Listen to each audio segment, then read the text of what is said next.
Capítulo 2. No es fácil explicar cómo había nacido en el trastornado cerebro de Catalina Ivanovna la idea insensata de aquella comida. En ella había invertido la mitad del dinero que le había entregado Raskolnikov para el entierro de Marmeladov. Tal vez se creía obligada a honrar convenientemente la memoria del difunto, a fin de demostrar a todos los inquilinos, y sobre todo a Amalia Ivanovna, que él valía tanto como ellos, si no más, y que ninguno tenía derecho a adoptar un aire de superioridad al compararse con él. ¿Acaso aquel proceder obedecía a ese orgullo que en determinadas circunstancias, y especialmente en las ceremonias públicas ineludibles para todas las clases sociales, impulsa a los pobres a realizar un supremo esfuerzo y sacrificar sus últimos recursos solamente para hacer las cosas tan bien como los demás y no dar pábulo a comadreos? También podía ser que Catalina Ivanovna, en aquellos momentos en que su soledad y su infortunio eran mayores, experimentara el deseo de demostrar a aquella pobre gente que ella, como hija de un coronel y persona educada en una noble y aristocrática mansión, no solo sabía vivir y recibir, sino que no había nacido para barrer ni para lavar por las noches la ropa de sus hijos. Estos arrebatos de orgullo y vanidad se apoderan a veces de las más míseras criaturas y cobran la forma de una necesidad furiosa e irresistible. Por otra parte, Catalina Ivanovna no era de esas personas que se aturden ante la desgracia. Los reveses de fortuna podían abrumarla, pero no abatir su moral ni anular su voluntad. Tampoco hay que olvidar que Soneska afirmaba, y no sin razón, que no estaba del todo cuerda. Esto no era cosa probada, pero últimamente, en el curso de todo un año, su pobre cabeza había tenido que soportar pruebas especialmente rudas. En fin, también hay que tener en cuenta que, según los médicos, la tisis, en los períodos avanzados de su evolución, perturba las facultades mentales. Las botellas no eran numerosas ni variadas. No se veía en la mesa vino de Madeira. Lujin había exagerado. Había, verdad es, otros vinos, vodka, ron, oporto, todo de la peor calidad, pero en cantidad suficiente. En el menú, preparado en la cocina de Amalia Ivanovna, se componía, además del cutia ritual, de 3 o 4 platos, entre los que no faltaban los populares crepes. Además, se habían preparado 2 samovares para los invitados que quisieran tomar té o ponche después de la comida. Catalina Ivanovna se había encargado personalmente de las compras, ayudada por un inquilino de la casa, un polaco famélico que habitaba, solo Dios sabía por qué, en el departamento de la señora Lippevechel, y que desde el primer momento se había puesto a disposición de la viuda. Desde el día anterior había demostrado un celo extraordinario. A cada momento, y por la cuestión más insignificante, iba a ponerse a las órdenes de Catalina Ivanovna y la perseguía hasta los Costini Dvor, llamándola pan y comandanta. De aquí que después de haber declarado que no habría sabido qué hacer sin este hombre, Catalina Ivanovna acabara por no poder soportarlo. Esto le ocurría con frecuencia. Se entusiasmaba ante el primero que se presentaba a ella, lo adornaba con todas las cualidades imaginables, le atribuía 1000 méritos inexistentes, pero en los que ella creía de todo corazón, para sentirse de pronto desencantada y rechazar con palabras insultantes al mismo ante el cual se había inclinado horas antes con la más viva admiración. Era de natural alegre y bondadoso, pero sus desventuras y la mala suerte que la perseguía le hacían desear tan furiosamente la paz y el bienestar que el menor tropiezo la ponían fuera de sí. Y entonces, a las esperanzas más brillantes y fantásticas, sucedían las maldiciones, y desgarraba y destruía todo cuanto caía en sus manos, y terminaba por dar cabezadas en las paredes. Amalia Feodorovna adquirió una súbita y extraordinaria importancia a los ojos de Catalina Ivanovna, y el puesto que ocupaba en su estimación se amplió considerablemente, tal vez por el solo motivo de haberse entregado en alma y vida a la organización de la comida de funerales. Se había encargado de poner la mesa. proporcionando la mantelería, la vajilla y todo lo demás, amén de preparar los platos en su propia cocina. Catalina Ivanovna le había delegado sus poderes cuando tuvo que ir al cementerio, y Amalia Feodorovna se había mostrado digna de esta confianza. La mesa estaba sin duda bastante bien puesta. Cierto que los platos, los vasos, los cuchillos, los tenedores no hacían juego, porque procedían de aquí y de allá, pero a la hora señalada todo estaba a punto, y Amalia Feodorovna, consciente de haber desempeñado sus funciones a la perfección, se pavoneaba con un vestido negro y un gorro adornado con flamantes cintas de luto. Y así ataviada recibía a los invitados con una mezcla de satisfacción y orgullo. Este orgullo, aunque legítimo, contrarió a Catalina Ivanovna, que pensó: «Cualquiera diría que nosotros no habríamos podido poner la mesa sin su ayuda». El gorro adornado con cintas nuevas le chocó también. «Esta estúpida alemana estará diciéndose que, por caridad, ha venido en socorro nuestro, pobres inquilinos. Por caridad. Habráse visto».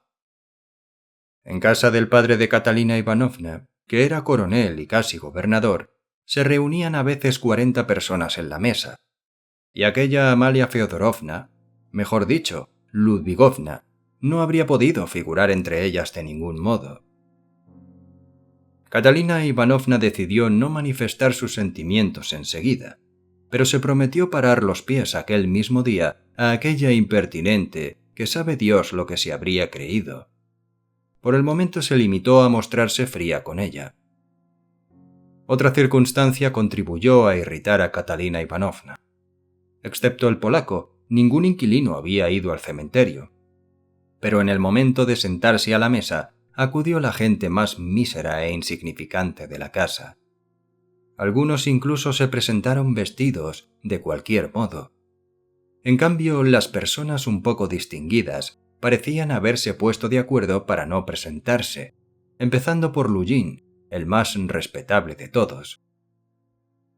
El mismo día anterior, por la noche, Catalina Ivanovna había explicado a todo el mundo, es decir, a Amalia Feodorovna, a Poleska, a Sonia y al polaco, que Piotr Petrovich era un hombre noble y magnánimo, y además rico y superiormente relacionado, que había sido amigo de su primer esposo y había frecuentado la casa de su padre, y afirmó que le había prometido dar los pasos necesarios para que le asignaran una importante pensión. A propósito de esto, hay que decir que cuando Catalina Ivanovna se hacía lenguas de la fortuna o las relaciones de alguien y se envanecía de ello, no lo hacía por interés personal, sino simplemente para realzar el prestigio de la persona que era objeto de sus alabanzas. Como Lujin, y seguramente por seguir su ejemplo, faltaba aquel tunante de Lebeziatnikov. ¿Qué idea se habría forjado de sí mismo aquel hombre? Ella le había invitado solamente porque compartía la habitación de Piotr Petrovich y habría sido un desaire no hacerlo. Tampoco habían acudido una gran señora y su hija, no ya demasiado joven, que vivían desde hacía solo 2 semanas en casa de la señora Lippevechel, pero que habían tenido tiempo para quejarse más de una vez de los ruidos y los gritos procedentes de la habitación de los Marmeladov, sobre todo cuando el difunto llegaba bebido. Como es de suponer, Catalina Ivanovna había sido informada inmediatamente de ello por Amalia Ivanovna en persona, que en el calor de sus disputas había llegado a amenazarla con echarla a la calle con toda su familia por turbar. Así lo decía a voz en grito, el reposo de unos inquilinos tan honorables que los Marmeladov no eran dignos ni siquiera de atarles los cordones de los zapatos. Catalina Ivanovna había tenido especial interés en invitar a aquellas 2 damas, a las que ni siquiera merecía atar los cordones de los zapatos, sobre todo porque le habían vuelto la cabeza desdeñosamente cada vez que se habían encontrado con ella. Catalina Ivanovna se decía que su invitación era un modo de demostrarles que era superior a ellas en sentimientos y que sabía perdonar las malas acciones. Por otra parte, las invitadas tendrían ocasión de convencerse de que ella no había nacido para vivir como vivía. Catalina Ivanovna tenía la intención de explicarles todo esto en la mesa hablándoles también de las funciones de gobernador desempeñadas en otros tiempos por su padre. Y entonces, de paso, les diría que no había motivo para que le volviesen la cabeza cuando se cruzaban con ella, y que tal proceder era sencillamente ridículo.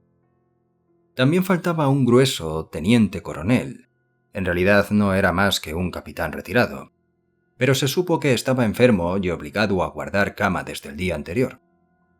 En fin, que solo asistieron, además del polaco, un miserable empleadillo de aspecto horrible, vestido con ropas grasientas, que despedía un olor nauseabundo y, por añadidura, era mudo como un poste, un viejecillo sordo y casi ciego que había sido empleado de correos y cuya pensión en casa de Amalia Ivanovna corría a cargo desde tiempo inmemorial y sin que nadie supiera por qué, de un desconocido, un teniente retirado, o, mejor dicho, empleado de intendencia. Este último entró del modo más incorrecto, lanzando grandes carcajadas. ¡Y sin chaleco! Apareció otro invitado, que fue a sentarse a la mesa directamente, sin ni siquiera saludar a Catalina Ivanovna. Y finalmente se presentó un individuo en bata. Esto era demasiado, y Amalia Ivanovna lo hizo salir con ayuda del polaco. Este había traído a dos compatriotas que nadie de la casa conocía, porque jamás habían vivido en ella. Todo esto irritó profundamente a Catalina Ivanovna, que juzgó que no valía la pena haber hecho tantos preparativos. Por temor a que faltara espacio, habían dispuesto los cubiertos de los niños no en la mesa común, que ocupaba casi toda la habitación, sino en un rincón sobre un baúl. Los dos más pequeños estaban sentados en una banqueta, y Poleska, como niña mayor, había de cuidar de ellos, hacerles de comer, sonarlos, etc. Dadas las circunstancias, Catalina Ivanovna se creyó obligada a recibir a sus invitados con la mayor dignidad e incluso con cierta altanería. Les dirigió, especialmente a algunos, una mirada severa y los invitó desdeñosamente a sentarse a la mesa. Achacando, sin que supiera por qué, a Amalia Ivanovna la culpa de la ausencia de los demás invitados, empezó de pronto a tratarla con tanta descortesía que la patrona no tardó en advertirlo y se sintió profundamente ofendida. La comida comenzó bajo los peores auspicios. Al fin todo el mundo se sentó a la mesa. Raskolnikov había aparecido en el momento en que regresaban los que habían ido al cementerio. Catalina Ivanovna se mostró encantada de verle. En primer lugar, porque entre todos los presentes él era la única persona culta. Lo presentó a sus invitados diciendo que 2 años después sería profesor de la Universidad de Petersburgo. Y en segundo lugar, porque se había excusado inmediatamente, y en los términos más respetuosos, de no haber podido asistir al entierro, pese a sus grandes deseos de no faltar. Catalina Ivanovna se arrojó sobre él y lo sentó a su izquierda, ya que Amalia Ivanovna se había sentado a su derecha, e inmediatamente empezó a hablar con él en voz baja, a pesar del bullicio que había en la habitación y de sus preocupaciones de dueña de casa, que quería ver bien servido a todo el mundo, y además, pese a la tos que le desgarraba el pecho. Catalina Ivanovna confió a Raskolnikov su justa indignación ante el fracaso de la comida, indignación cortada a cada momento por las más incontenibles y mordaces burlas contra los invitados y especialmente contra la patrona. La culpable de todo es esa detestable lechuza. De ella y solo de ella. Ya sabe usted de quién hablo. Catalina Ivanovna le indicó a la patrona con un movimiento de cabeza y continuó. Mírela. Se da cuenta de que estamos hablando de ella, pero no puede oír lo que decimos. Por eso abre tanto los ojos. La muy lechuza. Un golpe de tos y continuó. ¿Qué perseguirá con la exhibición de ese gorro? Tosió de nuevo. ¿Ha observado usted que pretende hacer creer a todo el mundo que me protege y me hace un honor asistiendo a esta comida? Yo le rogué que invitara a personas respetables, tan respetables como lo soy yo misma, y que diera preferencia a los que conocían al difunto. Y ya ve usted a quién ha invitado. A una serie de patanes y puercos. Mire ese de la cara sucia. Es una porquería viviente. y a esos polacos nadie los ha visto nunca aquí. Yo no tengo la menor idea de quiénes son ni de dónde han salido. ¿Para qué demonio habrán venido? Mire qué quietecitos estén. Pane! Gritó de pronto a uno de ellos. ¿Ha comido usted crepes? Coma más. Y beba cerveza. ¿Quiere vodka? Fíjese, se levanta y saluda. Mire, deben de estar hambrientos los pobres diablos. ¡Que coman! Por lo menos no arman bulla. Pero temo por los cubiertos de la patrona, que son de plata. Oiga, Amalia Ivanovna, dijo en voz bastante alta, dirigiéndose a la señora Lippevechel. Sepa usted que si se diera el caso de que desaparecieran sus cubiertos, yo me lavaría las manos. Se lo advierto. Y se echó a reír a carcajadas, mirando a Raskolnikov e indicando a la patrona con movimientos de cabeza. Parecía muy satisfecha de su ocurrencia. ¿No se ha enterado todavía? ¿No se ha enterado? Ahí está con la boca abierta. Mírela, parece una lechuza. Una verdadera lechuza adornada con cintas nuevas. Esta risa terminó en un nuevo y terrible acceso de tos que duró varios minutos. Su pañuelo se manchó de sangre y el sudor cubrió su frente. Mostró en silencio la sangre a Raskolnikov y cuando hubo recobrado el aliento empezó a hablar nuevamente con gran animación mientras rojas manchas aparecían en sus pómulos. Óigame, yo le confié la misión delicadísima, sí, verdaderamente delicada, de invitar a esa señora y a su hija.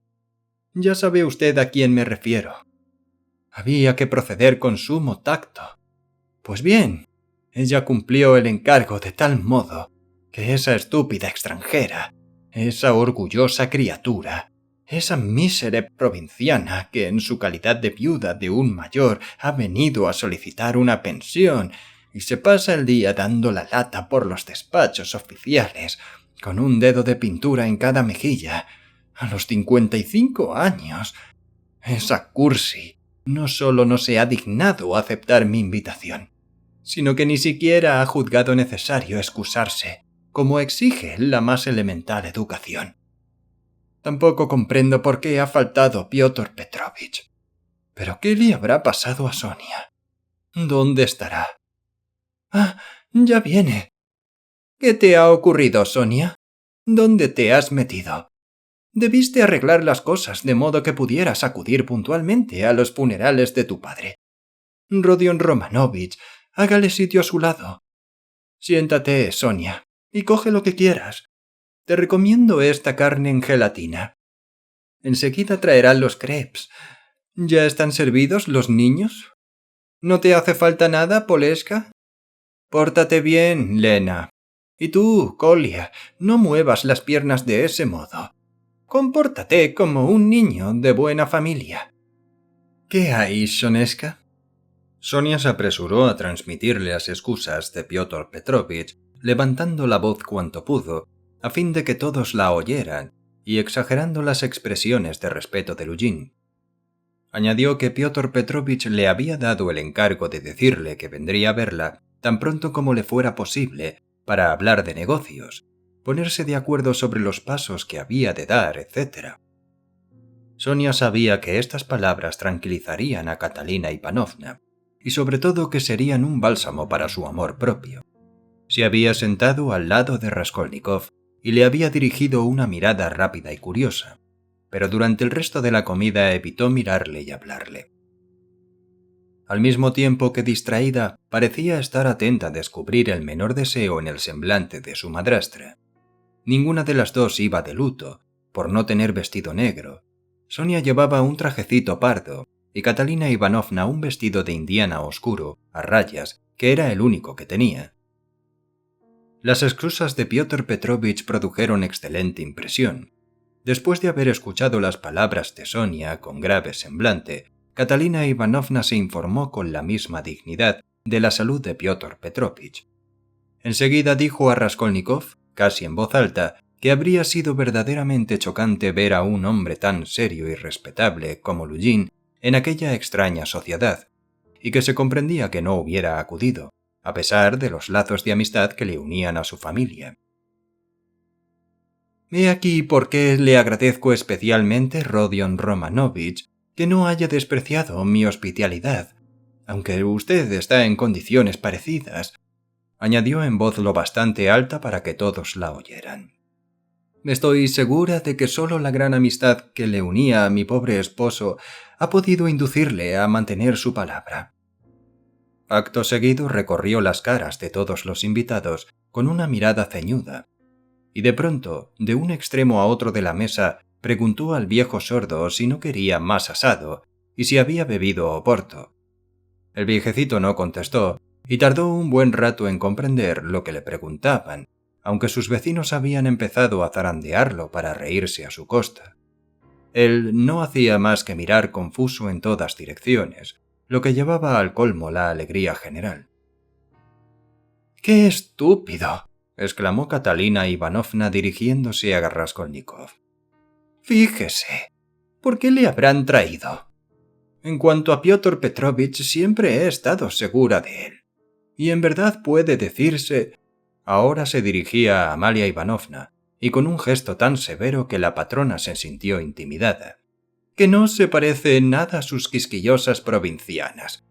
Mi padre no las habría querido ni para cocineras, y si mi difunto esposo les hubiera hecho el honor de recibirlas, habría sido tan solo por su excesiva bondad.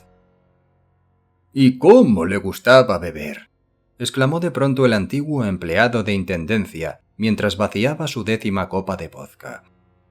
«Tenía verdadera debilidad por la bebida». Catalina Ivanovna se revolvió al oír estas palabras.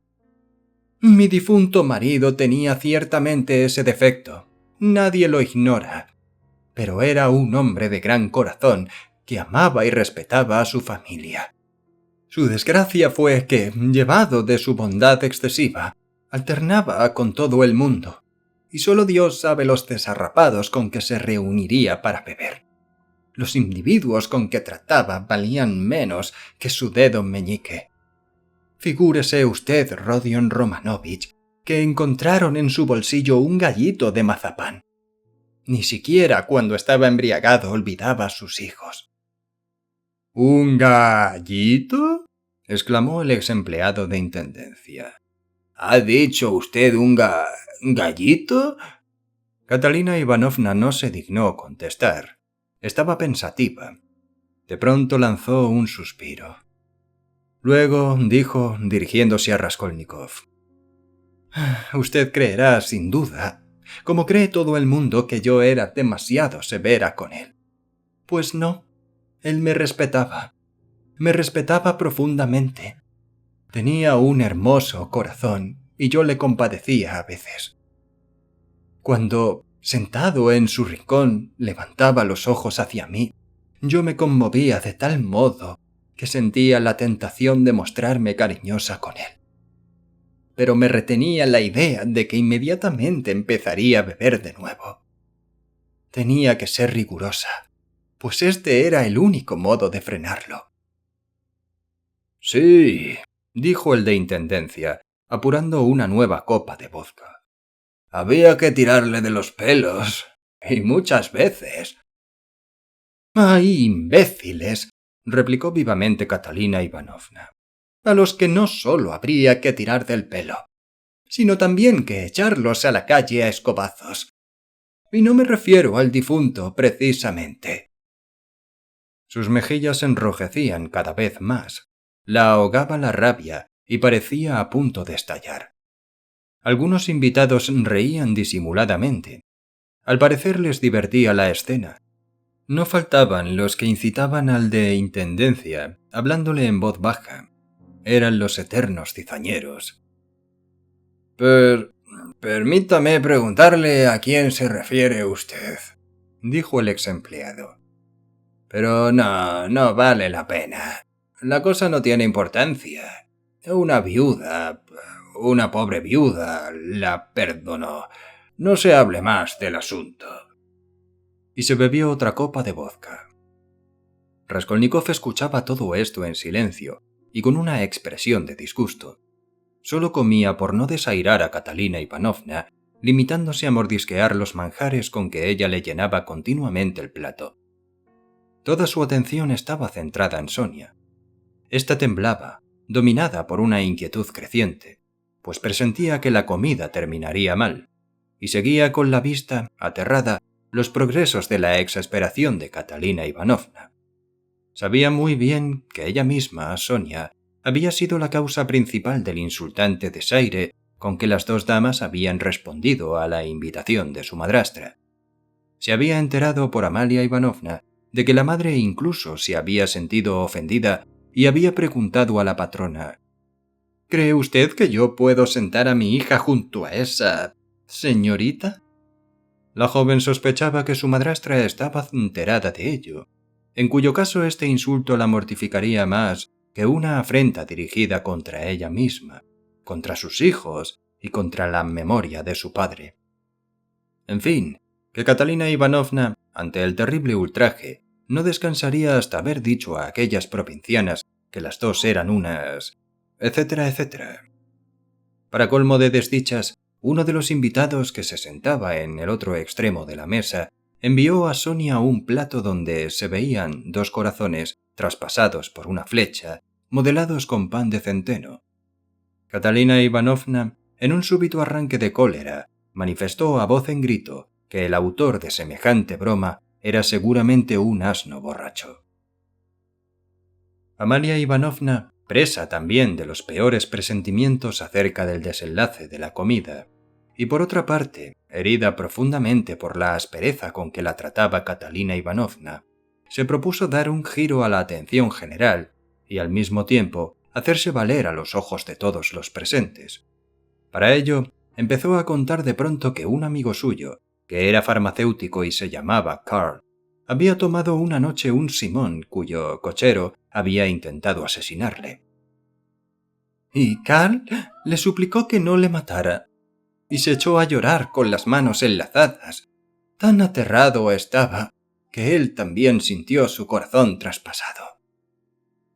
Aunque esta historia le hizo sonreír, Catalina Ivanovna dijo que Amalia Ivanovna no debía contar anécdotas en ruso. La alemana se sintió profundamente ofendida y respondió que su váter aus Berlin fue un hombre muy importante que paseaba todo el día las manos por los bolsillos. La burlona Catalina Ivanovna no pudo contenerse y lanzó tal carcajada que Amalia Ivanovna acabó por perder la paciencia y hubo de hacer un gran esfuerzo para no saltar. «¿Ha oído usted a esa vieja lechuza?», siguió diciendo en voz baja Catalina Ivanovna a Raskolnikov. «Ha querido decir que su padre se paseaba con las manos en los bolsillos, y todo el mundo habrá creído que se estaba registrando los bolsillos a todas horas. ¿Ha observado usted, Rodion Romanovich, que por regla general los extranjeros establecidos en Petersburgo, especialmente los alemanes que llegan de Dios sabe dónde, son bastante menos inteligentes que nosotros? Dígame usted si no es una necedad contar una historia como esa del farmacéutico cuyo corazón estaba traspasado de espanto. El muy mentecato, en vez de echarse sobre el cochero y atarlo, enlaza las manos y llora y suplica. ¡Ay, qué mujer tan estúpida! Cree que esta historia es conmovedora y no se da cuenta de su necedad. A mi juicio, ese alcohólico que fue empleado de intendencia es más inteligente que ella. Cuando menos, se ve enseguida que está dominado por la bebida y que hasta el último destello de su lucidez ha naufragado en alcohol. En cambio, todos esos que están tan serios y callados. Pero fíjese cómo abre los ojos esa mujer. Está enojada. Está que trina. Catalina Ivanovna, con alegre entusiasmo, habló de otras 1000 cosas insignificantes y de improviso anunció que tan pronto como obtuviera la pensión se retiraría a T, su ciudad natal, para abrir un centro de enseñanza que se dedicaría a la educación de muchachas nobles. Aún no había hablado de este proyecto a Raskolnikov y se lo expuso con todo detalle. Como por arte de magia, exhibió aquel diploma de que Marmeladov había hablado a Raskolnikov cuando le contó en una taberna que Catalina Ivanovna al salir del pensionado, había bailado en presencia del gobernador y de otras personalidades la danza del chal. Podría creerse que Catalina Ivanovna utilizaba este diploma para demostrar su derecho a abrir un pensionado, pero su verdadero fin había sido otro.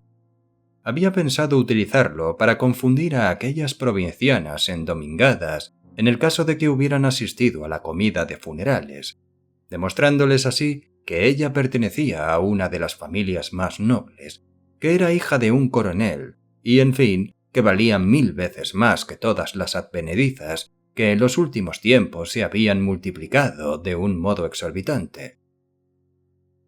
El diploma dio la vuelta a la mesa.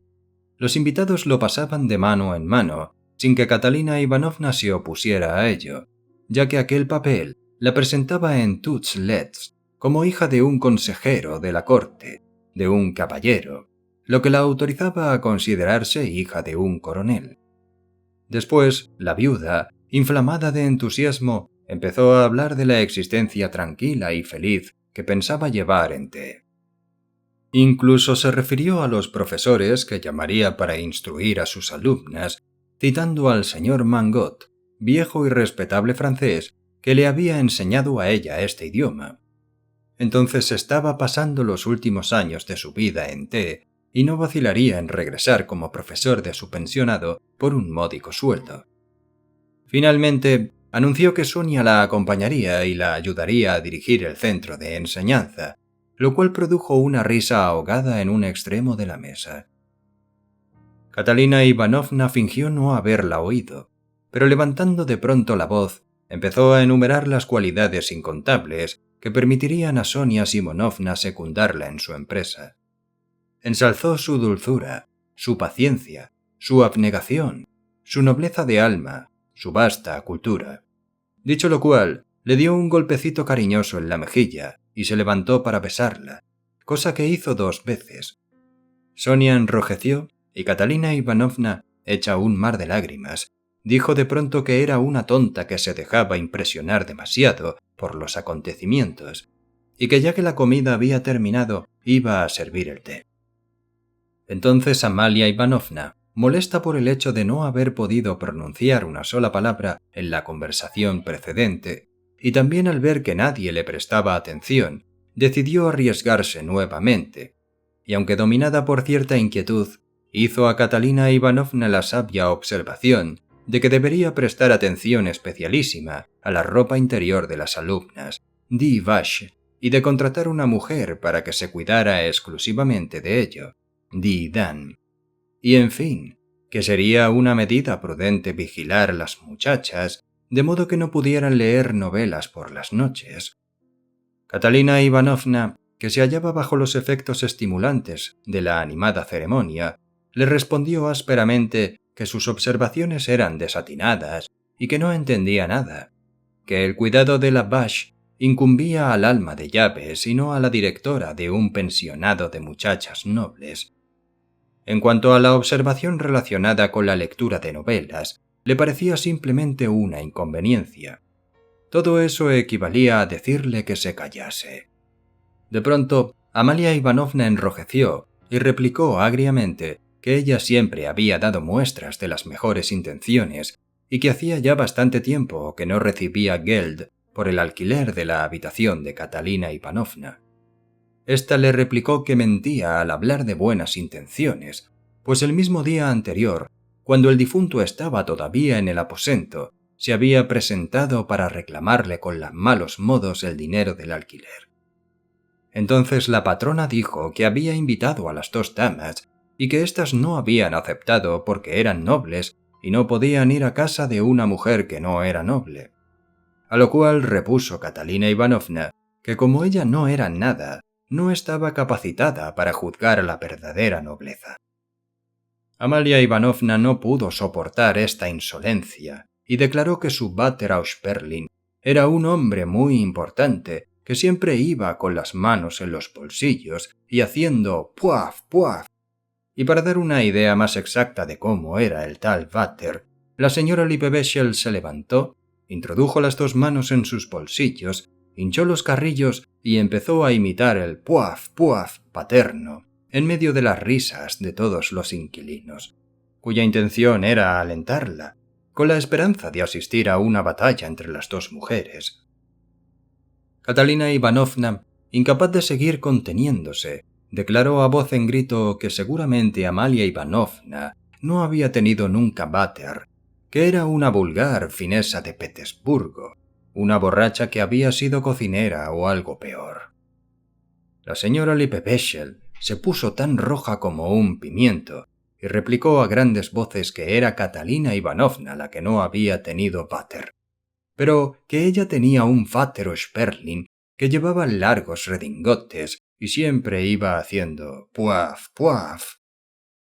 Catalina Ivanovna respondió desdeñosamente que todo el mundo conocía su propio origen y que en su diploma se decía con caracteres de imprenta que era hija de un coronel, mientras que el padre de Amalia Ivanovna, en el caso de que existiera, debía de ser un lechero finés, pero que era más que probable que ella no tuviera padre, ya que nadie sabía aún cuál era su patronímico, es decir, si se llamaba Amalia Ivanovna o Amalia Ludvíkovna.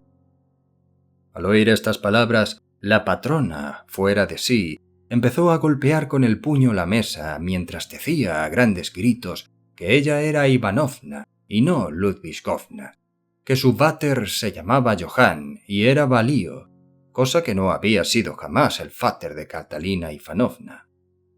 Esta se levantó en el acto, y con una voz cuya calma contrastaba con la palidez de su semblante y la agitación de su pecho, dijo a Amalia Ivanovna que si osaba volver a comparar, aunque solo fuera una vez, a su miserable váter con su padre, le arrancaría el gorro y se lo pisotearía.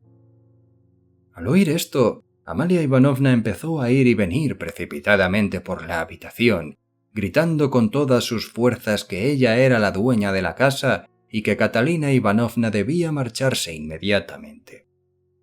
Acto seguido se arrojó sobre la mesa y empezó a recoger sus cubiertos de plata. A esto siguió una confusión y un alboroto indescriptibles. Los niños se echaron a llorar.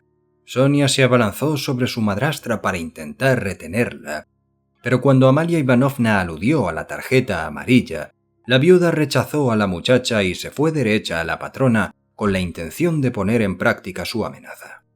En este momento se abrió la puerta y apareció en el umbral Piotr Petrovich Lujin, que paseó una mirada atenta y severa por toda la concurrencia.